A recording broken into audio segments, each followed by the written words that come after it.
ॐ भूर्भुवः स्वः तत्सवितुर्वरेण्यं भर्गो देवस्य धीमहि धियो यो नः प्रचोदयात्। जय श्री कृष्ण मेरे सनातनी बंधुओं।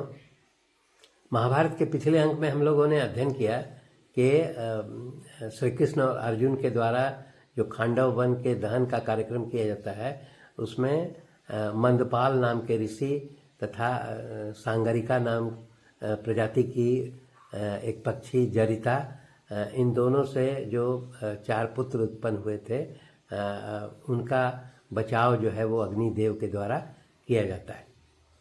महाभारत के इस अंक में हम लोग अध्ययन करेंगे कि इस खांडव वन में दहन के पश्चात जो दानवों के एक शिल्पकार जिसका नाम मयासुर था, उसके द्वारा जो है महाराजा युधिष्ठिर के लिए एक सभा भवन का निर्माण किया जाता है। इसके बारे में हम लोग अध्ययन करेंगे। जब खांडव वन के दहन का कार्यक्रम पूर्ण हो जाता है तब जैसा कि हम लोग जानते हैं कि वो दानवों का शिल्पी जिसका नाम मयासुर था, वह उसके प्राणों की रक्षा जो है अर्जुन और कृष्ण के द्वारा की गई थी। इसीलिए वो मयासुर जो है अर्जुन के पास आकर के अपने प्राणों की रक्षा करने के लिए उनका आभार व्यक्त करता है। वह कहता है कि मैं दानवों का शिल्पी हूँ और मैंने दानवों के लिए बहुत सारे भवन, उत्तम कोटि के भवन का निर्माण किया है जिसकी बराबरी पृथ्वी पर कोई नहीं कर सकता है। इसीलिए वो कृष्ण से कहता है कि मैं भी चाहता हूँ कि आपके लिए एक श्रेष्ठ भवन बनाऊं। तब यहाँ पर अर्जुन हालांकि बोलते हैं कि तुमने मेरे किए हुए इस कर्तव्य के बदले में तुम ये मुझे ये उपहार देना चाहते हो, मुझे ये पसंद नहीं है, इसलिए अगर तुम कुछ देना चाहते हो तो भगवान कृष्ण को कुछ अर्पण करो। तब जब मयासुर जो है वो भगवान कृष्ण के पास जाता है तब भगवान कृष्ण कहते हैं कि अगर तुम वास्तव में कुछ करना चाहते हो तो महाराजा युधिष्ठिर के लिए एक श्रेष्ठ कोटि का एक सभा भवन का निर्माण करो जिसकी बराबरी जो है तुलना पूरे पृथ्वी पर कोई नहीं कर सके। तो इस प्रकार जो है वो मयासुर इसके लिए तैयार हो जाता है। जब मयासुर इसके लिए तैयार होता है तब फिर यह महाराजा युधिष्ठिर के पास जाता है और महाराजा युधिष्ठिर को यह जानकारी दी जाती है कि यह मयासुर आपके लिए एक सभा भवन का निर्माण करना चाहता है। महाराजा युधिष्ठिर के द्वारा मयासुर का आदर सत्कार किया जाता है। और इसके पश्चात यहाँ पर दिया गया है कि मयासुर जो है वो एक स्थान का चयन करता है, भूमि जिसकी लंबाई जो है 10,000 हाथ लंबाई है और चौड़ाई जो है वो 10,000 हाथ है, अर्थात 10,000 स्क्वायर हाथ इसको मान के चलिए। उस तरह की भूमि का चयन किया जाता है इस सभा भवन के निर्माण के लिए। अब यहाँ पर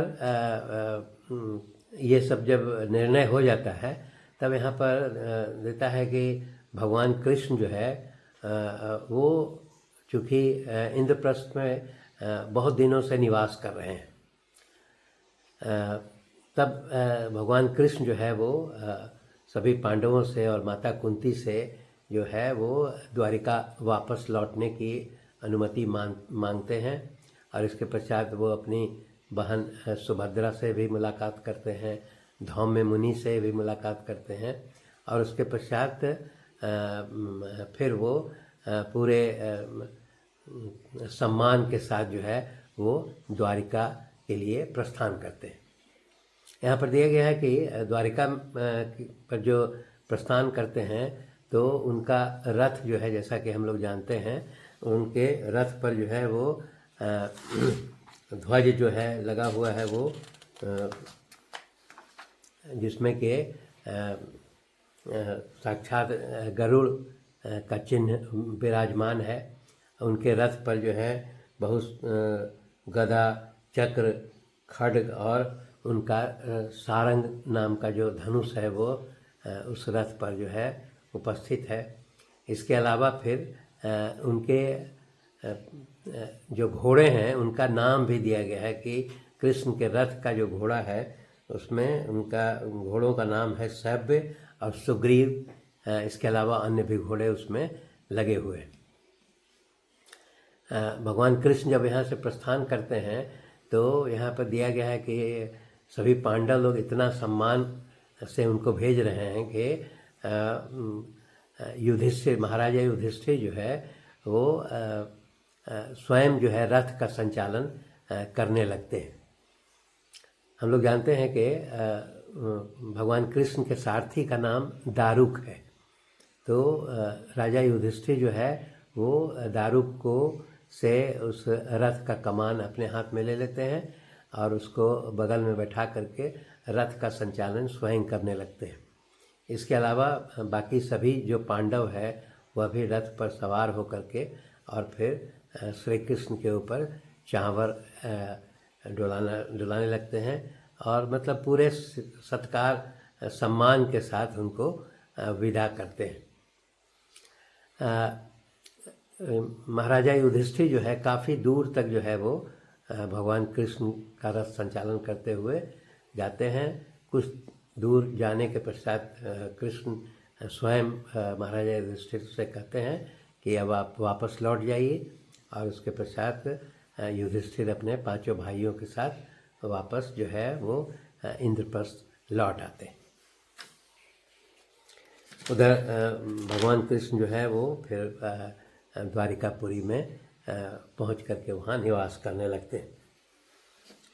इधर मायासुर जो है वो इस प्रकार निर्णय हो गया है सभा भवन के निर्माण करने के लिए।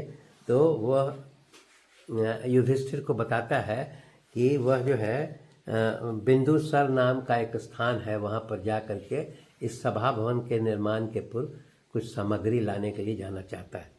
वो बताता है कि कैलाश पर्वत के उत्तर जो है वो एक मैनाक पर्वत है।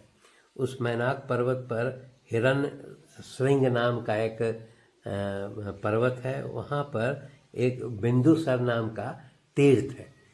वो बताता है कि वहाँ वो तीर्थ बहुत महत्वपूर्ण इसलिए है कि वहीं पर राजा भगीरथ ने जो है वो वहाँ पर तपस्या किया था। इसके अलावा और बहुत सारे ऋषि मुनियों ने वहाँ तपस्या किया था।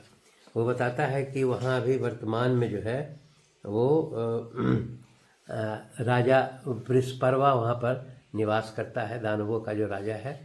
और वो बताता है कि उसके पास मैंने एक जो है मणिमय भांड बताता है कि वहाँ रखा हुआ है। इससे प्रतीत होता है कि वहाँ वो उस तरह का मणि रत्न इत्यादि का भांड था जो रखा हुआ था। वो मायासुर कहता है कि मैं वहाँ से लाना चाहता हूँ जिसके ये सभा भवन के निर्माण में इन सामग्रियों का व्यवहार किया जा सके। इसके अलावा वो यह भी बताता है कि वहाँ एक उत्तम एक गदा है। और इसके अलावा फिर वो बोलता है कि एक देवदत्त नाम का शंख भी है। वो बताता है कि वो ये सभी सामग्री जो है वो वृषपर्वा के यहाँ रखे हुए हैं। तो इस प्रकार वो महाराजा युधिष्ठिर से आज्ञा लेकर के मायासुर वो वृषपर्वा के यहाँ जाता है और वहाँ से वो मणिमय जो है वो रत्नों का जो भांड है वो लेकर के आता है तथा वो एक अनुपम गदा और एक देवदत्त नाम का शंख जो है वो लेकर के आता है। गदा जो है वो जो श्रेष्ठ गदा था वो भीमसेन को दे देता है और ये जो देवदत्त नाम का जो शंख है वो मायासुर जो है वो अर्जुन को सुपुर्द कर देता है। इसके बाद मायासुर जो है वो जो सामग्री जितना प्राप्त हुआ था उससे वह एक बहुत श्रेष्ठ सभा भवन का निर्माण करता है, जो कि ब्रह्मा जी के सभा भवन के तुल्य है, अर्थात बहुत श्रेष्ठ सभा भवन बनाता है। यहाँ यह दिया गया है कि इस सभा भवन की रक्षा करने के लिए 8000 किंकर नाम के राक्षस जो है उस सभा भवन की रक्षा करते थे। यहाँ यह भी बताया गया है कि उस सभा भवन में एक बहुत सुंदर पुष्करणी थी। पुष्करणी अर्थात इसको वर्तमान में तालाब के रूप में जान सकते हैं, जो इसमें बहुत से पक्षी जो है उसमें निवास करते थे। और यहीं पर ये पुष्करणी जो प्रतीत होता है, इसमें ये रत्नों से बना हुआ था। तो यहाँ पर दिया गया है कि ये पुष्करणी इस प्रकार का था कि मैंने कोई व्यक्ति जो यहाँ पर देख करके और उसको ये भ्रम होता था कि ये जल नहीं बल्कि धरती है।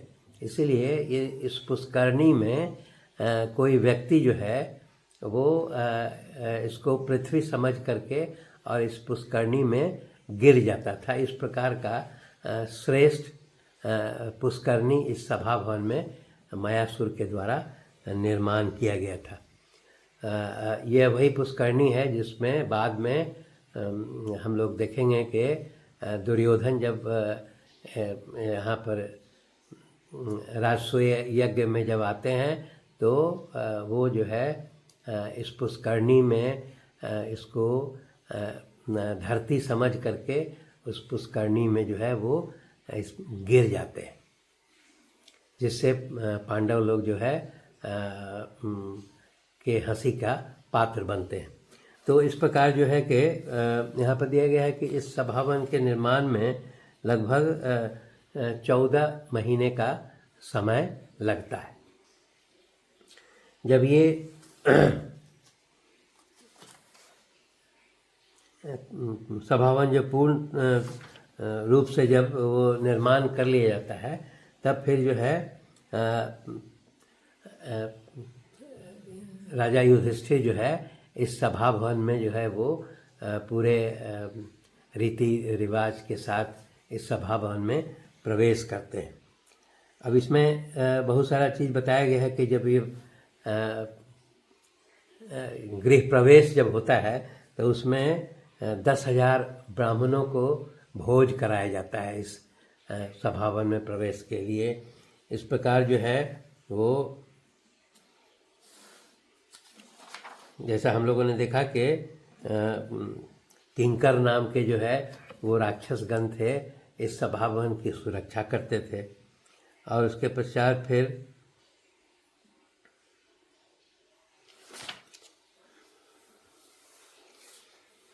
इसके अलावा फिर ये देता है कि इस सभा भवन में बहुत सारे जो है मुनि श्रेष्ठ जो है वहाँ पर आकर के और वो निवास करते थे। उसमें बहुत सारा नाम दिया गया है, असित, देवल, महाशिरा, सुमित्र, मैत्रेय, बलि, बक, दालव्य, स्थूल शिरा, कृष्ण द्वैपायन, सुखदेव, धौम्य, इस प्रकार बहुत सारे जो है ऋषि मुनि जो है इस सभा भवन में आकर के विराजते हैं। इसके अलावा फिर बहुत सारे क्षत्रिय गण जो है उस सभा भवन में आते हैं, जैसे जटासुर, मद्रास, शल्य, कुंती भोज, पुलिंद, अंगराज, वंगराज, पुंडरक, पांडे, आंध्र नरेश, अंग, वंग, सुमित्र, शैव्य, यवन नरेश, भोज, भीमरथ, कलिंगराज, इस प्रकार विदेहराज, सुधर्मा, महाबली, श्रुतायु, सुदर्शन, उसके बाद शिशुपाल, और उसके पश्चात वृषणवंशियों के जो थे राजकुमार आहुक, विपृथु, गद, सारण, अक्रूर, कृतवर्मा, सत्यक, भीष्मक इत्यादि बहुत सारे क्षत्रिय जो है यहाँ इस सभा में आकर के बैठते हैं। इसके अलावा फिर बहुत सारे चित्रसेन इत्यादि बहुत सारे जो गंधर्वगण जो है वो यहाँ पर बैठते हैं, और उसके बाद बहुत सारी अप्सराएं जो है वो यहाँ पर बैठती हैं और महाराज युधिष्ठिर के सभा भवन की शोभा बढ़ाती हैं।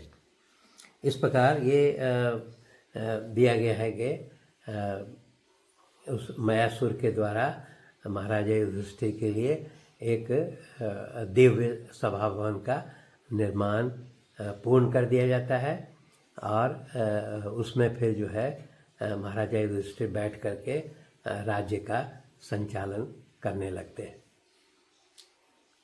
धन्यवाद। शेष अगले अंक में।